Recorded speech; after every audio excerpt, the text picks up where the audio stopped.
चलिए जानते हैं आज देश और दुनिया की सिलेक्टेड काम की और महत्वपूर्ण 25 बड़ी खबरों को सिर्फ 10 मिनट में। पर अभी तक आपने इस वीडियो को लाइक नहीं किया है तो लाइक कर दें और इस चैनल को सब्सक्राइब भी कर लीजिए। आलिया भट्ट और साक्षी मलिक टाइम के टॉप 10 में, Microsoft CEO Satya Nadella, world bank president Ajay Bagga और एक्टर डायरेक्टर देव पटेल के भी हैं नाम।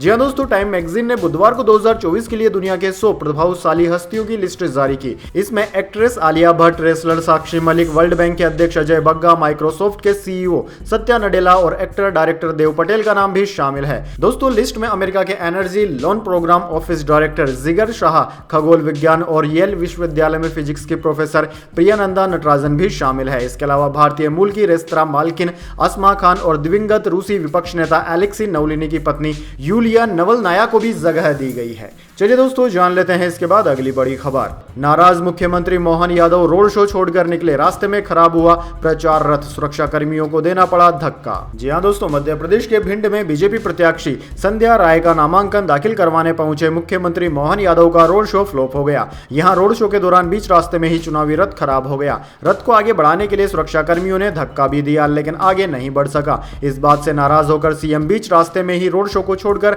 रथ से नीचे उतर आए और कार में सवार होकर हेलीपैड के लिए रवाना हो गए। गुरुवार को सीएम मोहन यादव भिंड से बीजेपी की लोकसभा प्रत्याशी संध्या राय का नामांकन दाखिल करवाने के लिए भिंड पहुंचे थे। वह हेलीपैड से कार के जरिए कलेक्टर कार्यालय रवाना हुए। नामांकन दाखिले के बाद सीएम का रोड शो लाहौर चौराहे से शुरू हो गया। सीएम मोहन यादव रथ में सवार हो गए। सीएम का रथ लाहौर चौराहे से शुरू होकर जेल रोड की तरफ आगे बढ़ा, लेकिन रास्ते में ही वह खराब हो गया। इससे मुख्यमंत्री तिलमिला गए और वह रथ से उतरकर सीधे हेलीपैड की ओर रवाना हो गए। चलिए दोस्तों, जान लेते हैं इसके बाद अगली बड़ी खबर। केजरीवाल को मांगने पर भी नहीं दी जा रही दवाई, आतिशी का बड़ा आरोप, रची जा रही सीएम को जान से मारने की साजिश।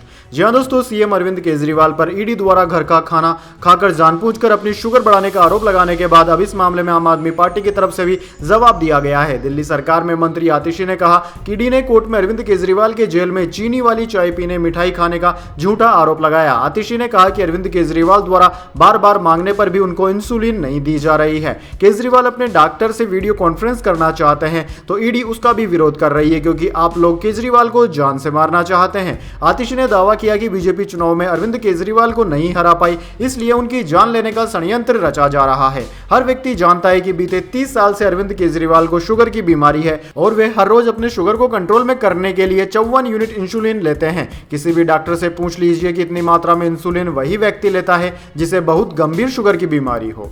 चलिए दोस्तों, जान लेते हैं इसके बाद अगली बड़ी खबर। गुलाम नबी आजाद नहीं लड़ेंगे लोकसभा चुनाव, जम्मू कश्मीर की अनंतनाग सीट से वापस लिया नाम। जी हां दोस्तों, डेमोक्रेटिक प्रोग्रेसिव आजाद पार्टी के अध्यक्ष गुलाम नबी आजाद 2024 का लोकसभा चुनाव नहीं लड़ेंगे। उन्होंने नॉमिनेशन फाइल करने के बाद अपना नाम वापस ले लिया। गुलाम नबी आजाद जम्मू कश्मीर की अनंतनाग सीट से अपना नामांकन दाखिल किए थे। दरअसल दोस्तों, आजाद ने 2022 में कांग्रेस छोड़ दी थी। उन्होंने कांग्रेस के साथ अपने 5 दशक लंबे जुड़ाव को समाप्त करते हुए राजनीतिक संगठन डेमोक्रेटिक प्रोग्रेसिव आजाद पार्टी का गठन किया। इससे पहले आजाद ने 2014 का लोकसभा चुनाव उधमपुर संसदीय क्षेत्र से लड़ा था और वह भारतीय जनता पार्टी के नेता जितेंद्र सिंह से हार गए थे।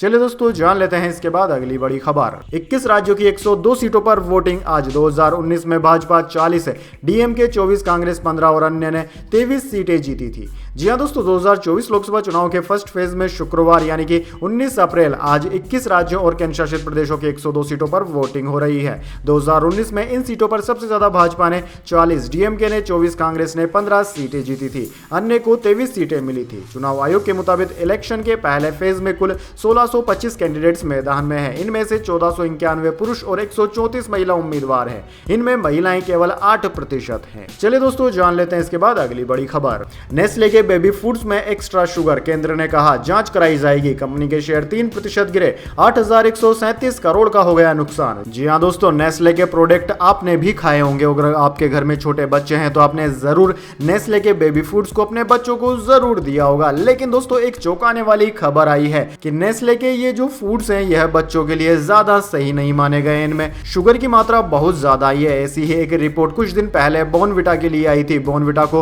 हेल्थ ड्रिंक की कैटेगरी से निकाल दिया है सरकार ने। दरअसल दोस्तों स्विट्जरलैंड की पब्लिक आई और international baby food action network IBFAN ने अपनी रिपोर्ट में कहा है कि नेस्ले भारत सहित एशिया और अफ्रीका के देशों में बिकने वाले बच्चों के दूध और सेरेलिक जैसे फूड प्रोडक्ट्स में अतिरिक्त शक्कर और शहद मिलाती है। इस रिपोर्ट के बाद नेस्ले इंडिया का शेयर 3% गिर गया। इससे कंपनी की मार्केट वैल्यू 8,137.49 करोड़ गिरकर 2.37 लाख करोड़ रह गई। दरअसल दोस्तों स्टॉक एक्सचेंज BSE NSE में भी कंपनी से इस मामले पर सफाई मांगी गई है। वैसे दोस्तों कमेंट करके बताइए, बच्चों के लिए इस तरह के फूड सेफ होते हैं या फिर बच्चों को इस तरह की चीजें नहीं खिलानी चाहिए? कमेंट बॉक्स में अपनी राय जरूर दें।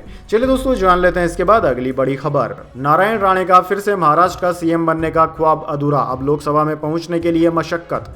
जी हां दोस्तों, नारायण राणे साल 1999 में 9 महीने के लिए महाराष्ट्र के मुख्यमंत्री बने थे। उस साल शिवसेना BJP की गठबंधन सरकार के सत्ता से बेदखल होने के बावजूद उनमें फिर से CM की कुर्सी पर वापस लौटने की हसरत किसी से छुपी नहीं रही। साल 2002 में उन पर विलासराव देशमुख सरकार को गिराने के लिए कांग्रेस NCP के कुछ विधायकों को अगवा करने का भी आरोप लगा था, लेकिन दोस्तों BJP से सहयोग नहीं मिला और प्लान असफल रहा। उद्धव ठाकरे से अनबन के बाद साल 2005 में उन्होंने पार्टी छोड़ दी और कांग्रेस से जुड़ गए। अब उन्होंने लोकसभा जाने का फैसला किया है। ऐसे में CM बनने का उनका ख्वाब अधूरा रह गया। चलिए दोस्तों जान लेते हैं इसके बाद अगली बड़ी खबर। अमित शाह ने गुजरात में चुनाव प्रचार की शुरुआत की। केंद्रीय गृह मंत्री के गांधीनगर में आज 3 रोड शो हुए। रात को वेजलपुर में जनसभा की।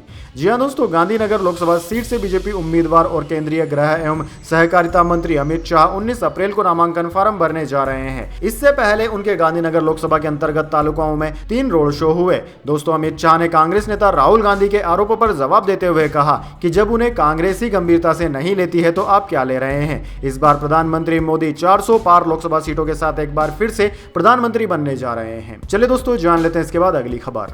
ईरान के कब्जे वाले जहाज से भारत लौटी महिला क्रू, अभी भी 16 भारतीय शिप पर मौजूद। जयशंकर बोले मोदी की गारंटी सभी जगह काम करती है। जी हां दोस्तों, ईरान ने ओमान की खाड़ी से जब्त किए गए शिप से छोड़ी गई महिला भारतीय डेक कैडेट एन टेसा जोसेफ को भारत लौटा दिया है। गुरुवार को एन टेसा जोसेफ केरल के कोचीन एयरपोर्ट उतरी। उनका यहां रीजनल पासपोर्ट अधिकारी ने स्वागत किया। दोस्तों जोसेफ की वतन वापसी पर विदेश मंत्री एस जयशंकर ने खुशी जताई है। उन्होंने एक्स पर लिखा कि शानदार काम, इंडियन एम्बेसी खुशी है कि एन टेसा जोसेफ घर पहुंच गई है। चलिए दोस्तों जान लेते हैं इसके बाद अगली बड़ी खबर। महिला पहलवानों के यौन उत्पीड़न का मामला, सांसद ब्रजभूषण बोले घटना के वक्त दिल्ली में नहीं था, आरोपों की जांच हो, 26 अप्रैल तक फैसला सुरक्षित।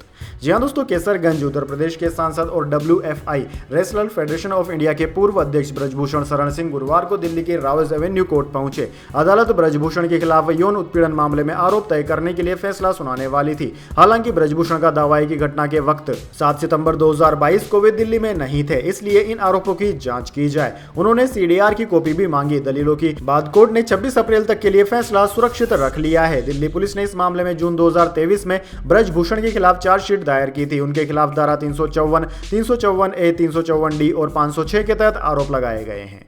चलिए दोस्तों जान लेते हैं इसके बाद अगली बड़ी खबर। प्रधानमंत्री पर जमकर बरसी कांग्रेस प्रवक्ता सुप्रिया श्रीनेत, कहा बैलेट पेपर से चुनाव हो जाए तो मोदी को झोला उठाकर जाना पड़ेगा, भ्रष्टाचार चैंपियन है प्रधानमंत्री। जी हां दोस्तों, बिलासपुर में कांग्रेस की राष्ट्रीय प्रवक्ता सुप्रिया श्रीनेत ने गुरुवार को मीडिया कर्मियों से बातचीत की। उन्होंने नरेंद्र मोदी पर हमला बोलते हुए कहा कि आज की तारीख में प्रधानमंत्री केवल राहुल गांधी से डरते हैं। उन्होंने कहा कि आज अगर बैलेट पेपर से चुनाव हो जाए तो मोदी जी को झोला पकड़कर जाना पड़ेगा। सुप्रिया श्रीनेत ने इलेक्टोरल बॉन्ड के सवाल पर भी प्रधानमंत्री मोदी पर तंज कसा। उन्होंने कहा कि अभी भाजपा सरकार में चंदा दो धंधा लो का दौर चल रहा है। उन्होंने आरोप लगाया है कि मोदी भ्रष्टाचार के चैंपियन है और भाजपा वॉशिंग मशीन चला रही है। चलिए दोस्तों जान लेते हैं इसके बाद अगली खबर। दुबई में बारिश, 75 साल का रिकॉर्ड टूटा, भारतीय दूतावास का हेल्पलाइन नंबर जारी। पाकिस्तान और अफगानिस्तान में 135 लोगों की मौत।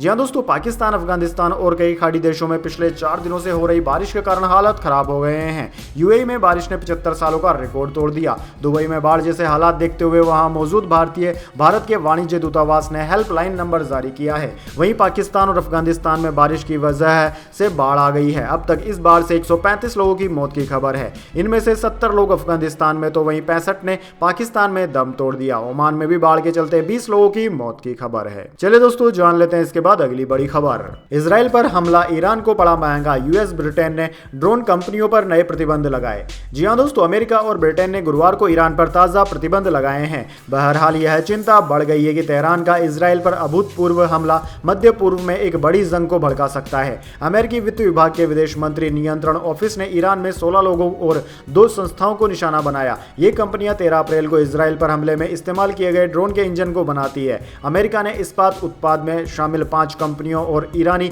वाहन निर्माता बहमन समूह की 3 सहायक कंपनियों पर भी प्रतिबंध को मंजूरी दी है, जिन पर ईरान की सेना और अन्य समूहों को सजो सामान से समर्थन देने का आरोप है।